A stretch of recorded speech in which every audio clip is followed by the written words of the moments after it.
Imagine needing a new pair of delicate shoes, but the only way to pay is by lugging around a massive 50-pound sack of raw grain. For centuries, this was humanity's only economic operating system. It is called the barter system, and it relied entirely on the direct physical exchange of goods and services.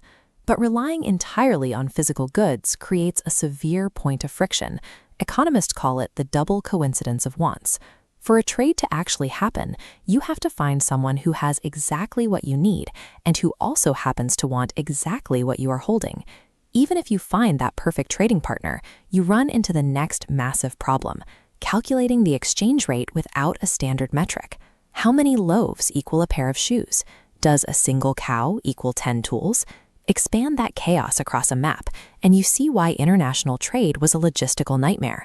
Every transaction required a subjective negotiation from scratch. To build complex societies, humanity needed a specific engineering solution. We required a medium of exchange that everyone valued equally, that was easy to calculate, simple to reproduce, and stored for years without rotting. Money arrived as a specialized tool, specifically designed to bypass these physical and logical bottlenecks that had stalled human exchange for centuries. Around 1200 BCE, ancient cultures began experimenting with an artificial medium of exchange. They developed proxy objects. These were small, highly portable items like beads, stones, or very commonly, cowrie shells. These shells were incredibly easy to carry, but they had a fatal flaw. They lacked universal standardization. A shell that was highly prized in one coastal village might be considered completely worthless by a merchant traveling from the mountains. The solution to that standardization problem finally arrived around 600 BCE in an ancient kingdom called Lydia, located in modern-day Turkey. The Lydians took a precise mixture of gold and silver and stamped it with specific symbols.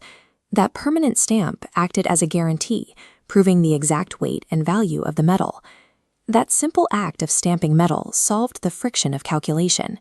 By creating an indisputable unit of value, merchants could finally trust the currency they were holding, allowing global trade networks to rapidly expand. But the massive success of metal coins created an entirely new physical problem: weight. As merchants conducted larger trades, hauling massive chests of gold and silver across the country became dangerously heavy and logistically impossible. By the year 618 CE, the Chinese developed a clever workaround. Instead of traveling with chests of metal, merchants began depositing their heavy coins with highly trustworthy entities, like local goldsmiths or moneylenders. In exchange for those heavy metal deposits, the goldsmiths issued lightweight paper receipts. Those red official stamps proved that the piece of paper was a legally binding proxy. Whoever held the paper held the physical wealth. It is worth noting that what we call paper money today eventually had to evolve past cheap, fragile wood pulp to survive the wear and tear of daily use. Modern currency is actually a highly durable fabric. It is a blend of cotton and linen, which is derived from the blue-flowered flax plant. By replacing pounds of heavy metal with lightweight fabric slips, humanity successfully separated the inherent value of money from the physical weight of carrying it. Over thousands of years, we have systematically engineered the mass out of our economy. We went from lifting heavy sacks of wheat to hauling bags of metal coins to slipping thin fabric notes into our pockets.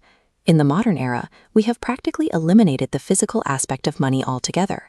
Our wealth now moves through complex, invisible digital networks.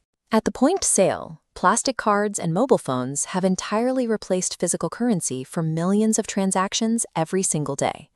Money is a highly adaptable tool.